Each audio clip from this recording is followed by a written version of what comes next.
Before the 60s ended, R&B didn't just change its sound, it changed its mind. Smiling faces. From the emperors of soul trading their suits for LSD-inspired grooves, to the 3-minute pop song becoming an 11-minute trip, this wasn't just music, it was a rhythmic revolution that broke the timeline. Counting down the 10 psychedelic R&B songs that changed the world forever. At number 10, we start the countdown with a song that literally sounds like the R&B timeline shifting. In 1967, the Chambers Brothers released Time Has Come Today. Oh my Lord, I have to roam. It wasn't just a hit, it was a 11-minute sonic boom that announced the arrival of psychedelic soul. The song is anchored by that iconic echoing cowbell, mimicking a clock that's running out of patience. Can't put it off another day. But then, the Chitlin Circuit soul meets the distorted fuzz of the hippie underground. So the Chambers Brothers took their gospel harmonies and drenched them in reverb and feedback, creating a black rock anthem that radio stations were terrified to play, until they realized they couldn't ignore it. Before this, R&B was expected to be polished in under 3 minutes. Time broke those chains. It proved that black music could be experimental, trippy, and massive. It paved the way for every long-form funk jam and psychedelic experiment that followed in the late 60s. Did time change your perspective on soul? Let us know in the comments. At number 9, we have the man who didn't just play the music. He lived the revolution. In 1969, Sly and the Family Stone released I Want to Take You Higher. It wasn't just a song, it was a rhythmic chant that bridged the gap between the church and Woodstock. Sly's secret weapon? Blending every voice in the room. This track features a frantic call-and-response boom laka laka that felt like a tribal ritual. Layered with Larry Graham's revolutionary fuzz bass and distorted horns.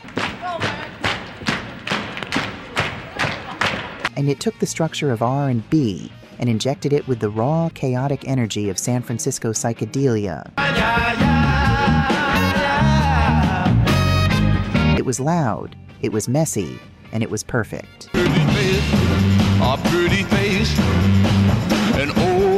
When they performed this at 3 in the morning at Woodstock, they changed the R&B timeline forever. They proved that a multiracial, multi-gender band could dominate a rock festival using pure soul power. It turned funk into a global language and gave the 60s its ultimate high-octane anthem. Was Sly Stone the greatest innovator of the 60s? Tell us your thoughts below. At number 8, we witness the death of the classic Motown sound. In 1968, the Temptations released Cloud 9. It was a radical departure that shocked their fans and forever changed the R&B timeline by introducing the world to psychedelic soul. Under producer Norman Whitfield, the group ditched the tuxedos for grit. The track opens with a legendary wah-wah guitar riff that sounded like nothing else on the Detroit assembly line. They replaced polite harmonies with a raw, multi-lead vocal style where every member shared the spotlight. It wasn't just catchy, it was atmospheric, druggy, and dangerous. Despite the controversy over its lyrics, Cloud 9 won Motown its very first Grammy. It proved that R&B could tackle the harsh realities of the street while experimenting with the mind-bending sounds of the counterculture. The Emperors of Soul were now the kings of psychedelia. Did Cloud 9 save Motown or ruin it? At number 7, we enter the stratosphere. In 1971, Rotary Connection released I Am the Black Gold of the Sun. Born from the experimental late 60s Chicago scene, this track proved that R&B didn't just belong in the club, it belonged in the cosmos. The secret weapon? A young Minnie Riperton. Her ethereal 5-octave range floats over a bed of Baroque strings and fuzzy psychedelic rock. This wasn't standard verse-chorus soul. It was a sprawling, symphonic masterpiece that blended operatic vocals with a heavy tribal groove.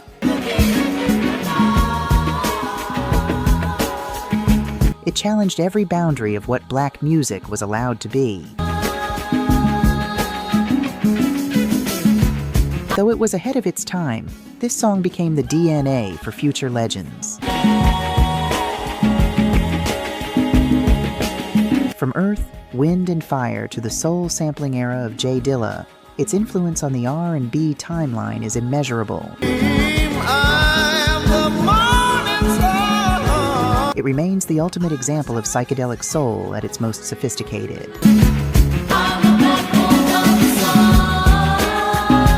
Is this the most beautiful song on our list? Let us know below. At number 6, we witness a guitar becoming a voice. In 1970, Jimi Hendrix debuted Machine Gun with the Band of Gypsies.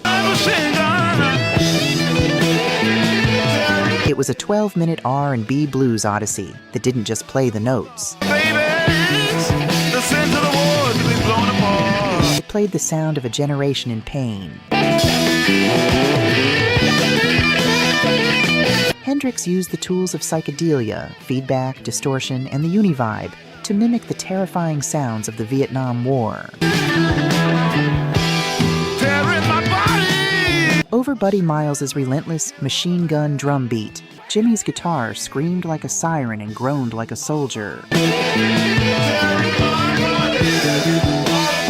It was a radical fusion of deep delta blues and futuristic tech that redefined the R&B timeline's emotional range.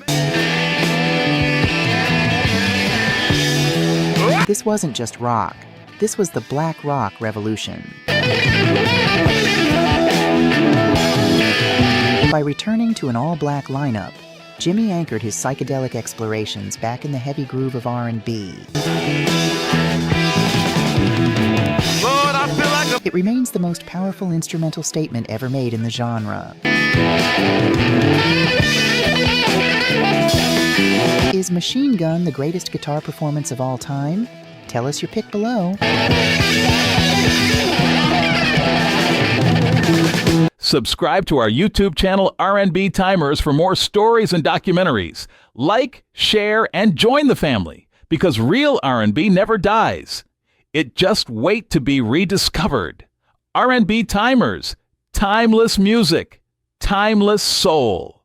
At number 5, we witness a declaration of independence. I can't tell you 1969, the Isley Brothers released It's Your Thing. After years of being molded by the Motown machine, they broke free to create a raw, psychedelic groove that would define the next decade of funk. This track stripped away the orchestral polish of the 60s and replaced it with a jagged, distorted horn section and a bass line that felt like a punch.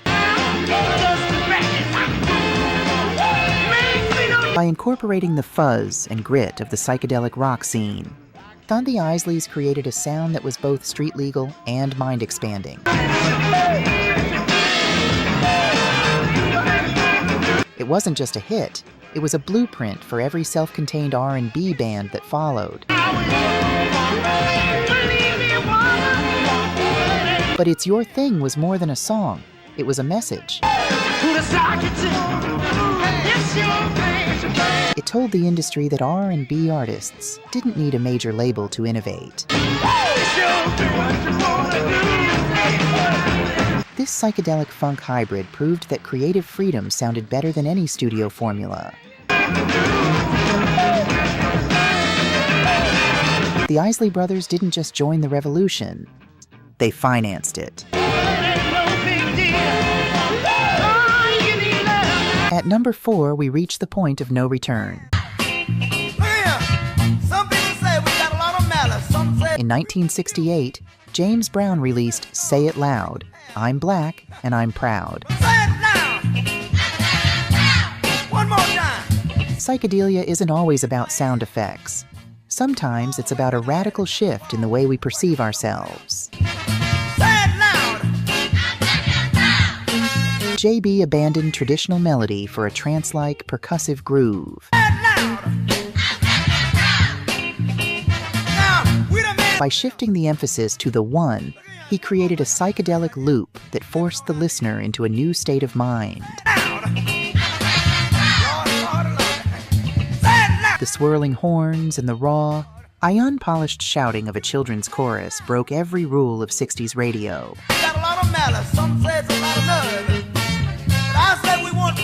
It was a sonic earthquake that moved the R&B timeline from the dance floor to the front lines. This track provided the psychedelic trip of self-actualization. It was the first time an R&B song acted as a global anthem for identity, stripping away the pop veneer to reveal the raw power of the funk. It didn't just change the charts, it changed the culture. Was this the most important song of 1968? Let's settle it in the comments. At number 3, the dream starts to feel like a nightmare. In 1971, The Undisputed Truth released Smiling Faces Sometimes. It took the sunny vibes of Motown and drenched them in a cold, psychedelic sweat that defined the end of an era. Producer Norman Whitfield used every trick in the book to create an atmosphere of dread. The track features an eerie, echoing guitar line and a bass line that feels like someone is following you down a dark alley. By using heavy reverb and spacey vocal processing, they created a sonic landscape of paranoia. It wasn't just a song, it was a warning that the summer of love was officially over. While originally recorded by The Temptations, this version stripped away the soul group polish for something much more sinister.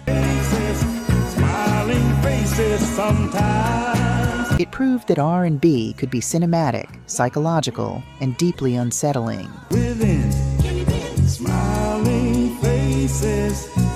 It's the ultimate soundtrack for the shift from the 60s into the cynical 70s.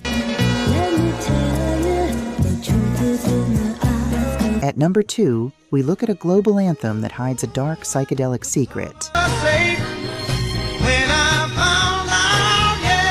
In 1968, Marvin Gaye released I Heard It Through the Grapevine.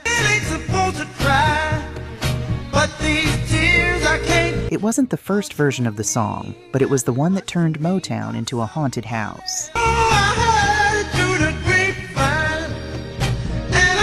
Producer Norman Whitfield wanted this to sound like a swamp at midnight. He used a chilling farfisa organ, a menacing string arrangement, and a percussion track that felt like a racing heartbeat. By pushing Marvin to sing in a higher, unstrained key, he captured a raw, psychedelic desperation that mirrored the paranoia of the late 60s. Between the two of us, guys, you know I love you more. It wasn't just soul, it was gothic R&B. Berry Gordy originally hated it, calling it too spooky. He locked it in the vault for over a year. But when it was finally released, it became the biggest hit in Motown history. It proved that R&B could be mysterious, psychedelic, and cinematic all at the same time. Is this the greatest version of Grapevine? At number 1, we go back to the source. She danced around In 1961, the Impressions released Gypsy Woman. me and kissed. Before the Summer of Love, before the Fuzz Pedals, Curtis Mayfield created a blueprint for psychedelic R&B that was decades ahead of its time. I love her. While his peers were singing standard doo-wop, Curtis was experimenting. Campfire light. A lovely He used a Spanish-style guitar rhythm, clicking castanets, and a haunting, swirling vocal arrangement that felt like a trance. around and round to a guitar melody. The lyrics about a mystical dancer in the firelight took R&B out of the neighborhood and into a dreamscape. It was the first time soul felt truly hallucinatory. Knowing she'll never know that I love This track laid the foundation for the entire psychedelic movement. a gypsy woman. Without the hypnotic atmosphere of Gypsy Woman, we don't get Cloud 9 or Jimi Hendrix. It proved that R&B could be subtle, mysterious, and mind-bending without losing its heart. I love you, gypsy woman. It is the definitive patient zero of psychedelic soul. Everyone was having fun. Was this the first psychedelic song ever recorded? Let's argue about it in the comments.